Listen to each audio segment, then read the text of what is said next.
ముందుకు సాగుతున్నటువంటి dynamic leader, రాష్ట్ర IT and education human resource development minister Shri Nara Lokesh గారిని మాట్లాడవలసిందిగా కోరుతున్నాం.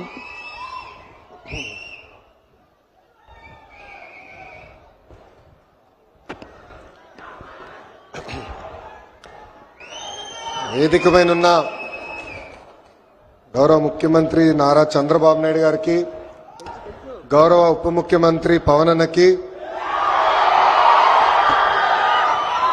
బీజేపీ రాష్ట్ర అధ్యక్షులు మాధవ్ గారికి, రవాణా శాఖ మార్చులు రాంప్రసాద్ రెడ్డి గారికి, సత్యకుమార్ యాదవ్ గారికి, వేదిక మీద ఎమ్మెల్యేలు ఎంపీలకి, ప్రత్యేకంగా ఈ సమావేశానికి విచ్చేసిన మా ఆటో డ్రైవర్లందరికీ పేరు పేరున నా హృదయపూర్వక నమస్కారాలు.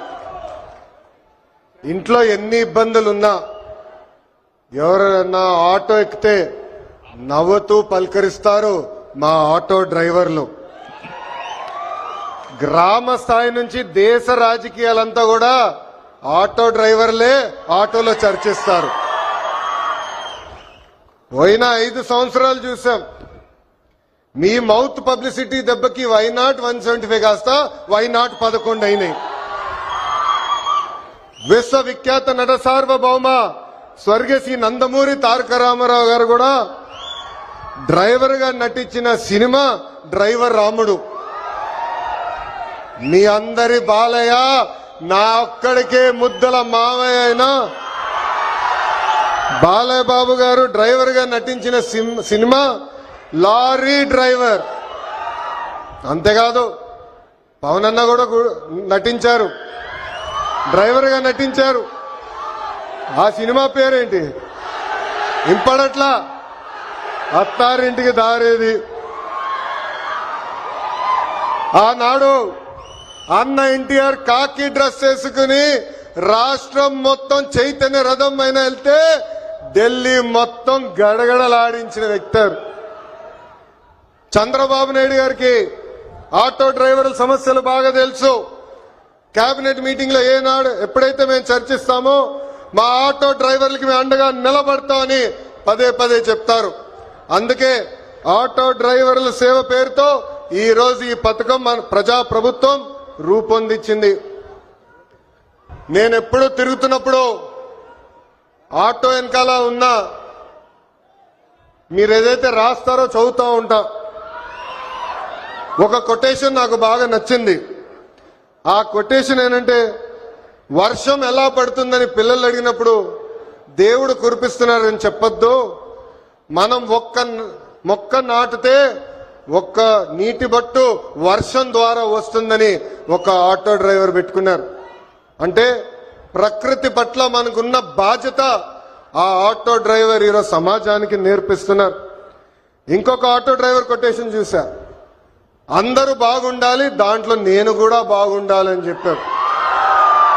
మూడో కొటేషన్, జరా భద్రం భయ్యా మనందరం చల్లగా ఇంటికి వెళ్ళాలి. అంటే స్పీడ్ గా నడపద్దు, ర్యాష్ గా నడపద్దని ఆ ఆటో డ్రైవర్ చెప్పే పరిస్థితి. ఈ కొటేషన్లన్నీ మీకు ఎందుకు చెప్తున్నానంటే, మా ఆటో డ్రైవర్ల మనసు పెద్ద మనసు. ఎవరన్నా బ్యాగ్ మర్చిపోతే తిరిగి వాళ్ళకి అందిస్తారు, ఎవరన్నా పొరపాటున సెల్ ఫోన్ మర్చిపోతే వాళ్ళ ఇంటికి చేర్చుతారు. అంతేకాదు విలువైన వస్త్రాలు దొరికితే ఏకంగా మా పోలీస్ సోదరులు దగ్గరికెళ్ళి డబ్బులో లేని వస్త్రాలు దొరికినాయి, ఇది మీరు జాగ్రత్త వాళ్ళకి చేర్చాలని చెప్పే పెద్ద మనసు ఉన్న వ్యక్తులు మా ఆటో డ్రైవర్లు. ఆటో వెనుక నవ్వు తెప్పించే కొటేషన్లు కూడా ఉన్నాయి స్వామి. అప్పు చేసి కొన్నాను నన్ను చూసి ఏడవద్దు అని చూసావిడు. అప్పు చేసి కొన్నాను నన్ను చూసి ఏడవద్దు. ఇంకోటి, హాయని ఆశ పెంచొద్దు, బాయని బాధ పెట్టద్దు. అంటే ఎప్పుడు ఆటో వెనకాల బండి ఉంటే నవ్వుతూ ఉంటాం. సమాజం పట్ల మాకున్న బాధ్యత తెలుస్తుంది.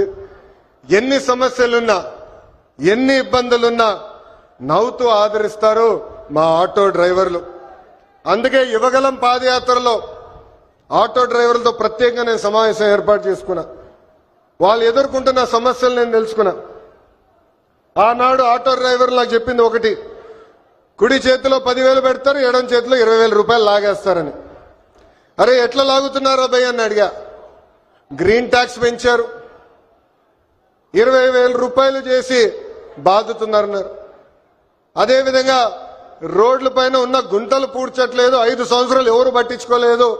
ఆ గుంటల వల్ల మా ఆటోలు రిపేర్లకు వస్తున్నాయి, దీనివల్ల చాలా చాలా ఇబ్బంది పడుతున్నామని ఆనాడు చెప్పారు. అందుకే మీ ఆదరణతో 94% సీట్లు ఈరోజు ప్రజాప్రభుత్వం కైవసం చేసుకుంది. మన ప్రభుత్వం అధికారంలోకి వచ్చిన వెంటనే గ్రీన్ ట్యాక్స్ ని ఏకంగా 3,000 రూపాయలకి తగ్గిస్తాం జరిగింది. అంతేకాదు పవన్ అన్న నాయకత్వంలో సుమారుగా 2,000 కోట్ల రూపాయలు ఖర్చు పెట్టి గుంటలంతా కూడా మనం పూడ్చడం జరిగింది.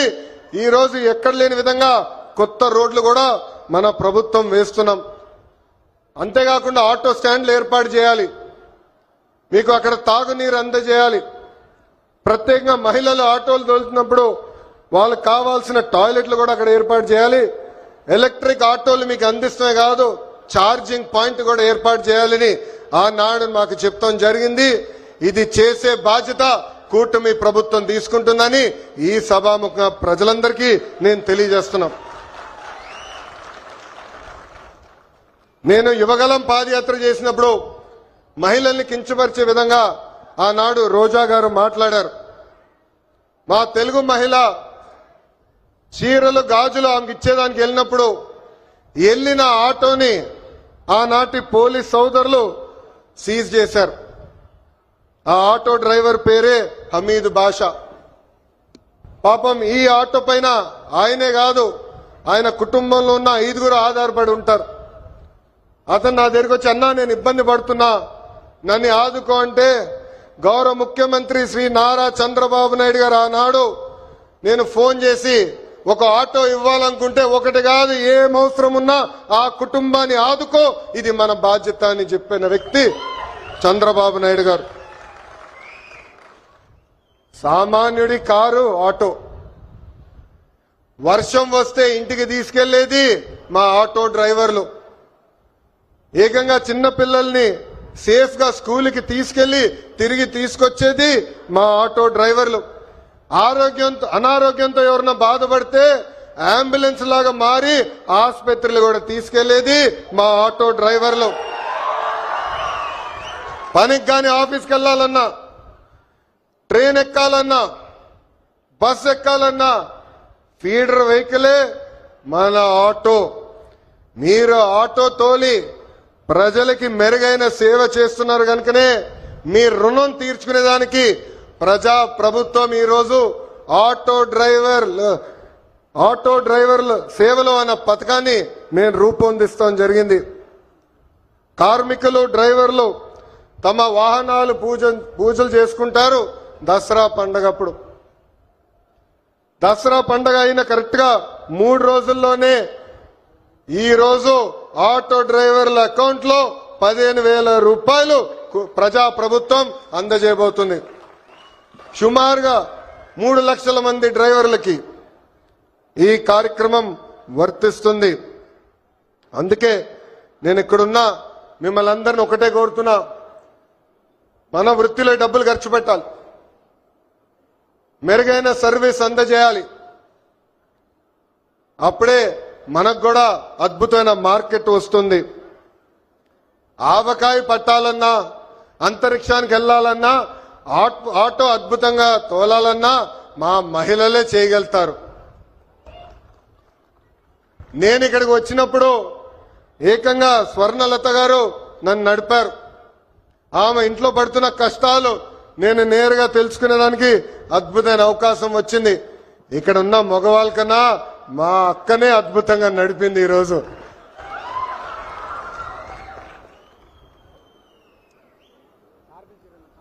పంపించండి ముఖ్యమంత్రి గారు దగ్గర కూర్చుంటారు.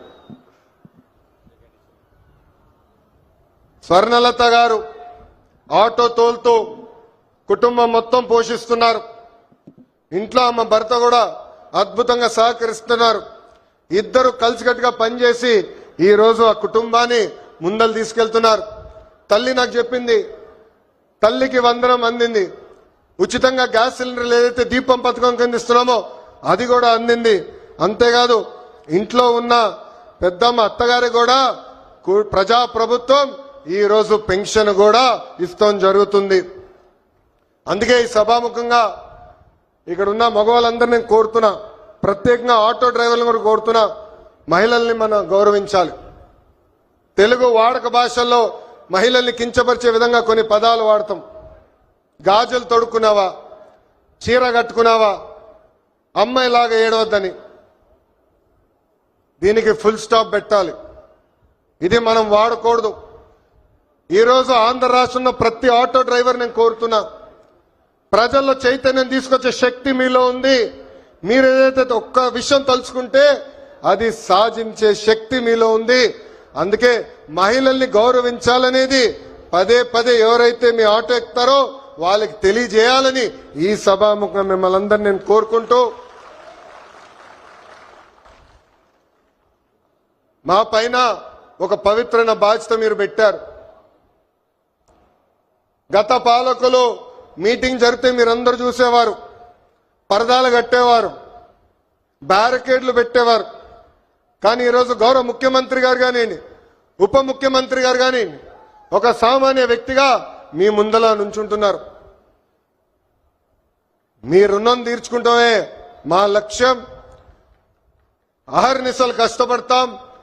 ఎన్ని ఆర్థిక ఇబ్బందులున్నా ఇచ్చిన ప్రతి హామీ నిలబెట్టుకునే బాధ్యత ప్రజా ప్రభుత్వం తీసుకుంటుంది. ఈ రోజు ఆంధ్ర రాష్ట్రంలో డబుల్ ఇంజిన్ సర్కార్ ఉంది. కేంద్రంలో గౌరవ ప్రధానమంత్రి నరేంద్ర మోడీ గారు, రాష్ట్రంలో గౌరవ ముఖ్యమంత్రి చంద్రబాబు నాయుడు గారు. ఈ డబుల్ ఇంజిన్ సర్కార్ అద్భుతంగా నడుస్తుంది కనుకనే మన ఎన్ని ఆర్థిక ఇబ్బందులున్నా ఇచ్చిన ప్రతి హామీ, సంక్షేమ కార్యక్రమాలు మనం నిలబెట్టుకోగలుగుతున్నామని ఈ సభాముఖంగా తెలుపుకుంటూ, మళ్ళీ వస్తాం, అద్భుతమైన కార్యక్రమాలు చేస్తాం. మీ పిల్లల భవిష్యత్తు చూసుకునే బాధ్యత ప్రజా ప్రభుత్వం తీసుకుంటుందని ఈ సభాముఖంగా మీ అందరికి హామీ ఇస్తూ, నాకు ఇంత అద్భుతమైన అవకాశం ఇచ్చిన మా ఆటో డ్రైవర్లందరికీ పేరు పేరున నా హృదయపూర్వక నమస్కారాలు తెలుపుకుంటూ మీ అందరి దగ్గర నుంచి సెలవు తీసుకుంటున్నాం.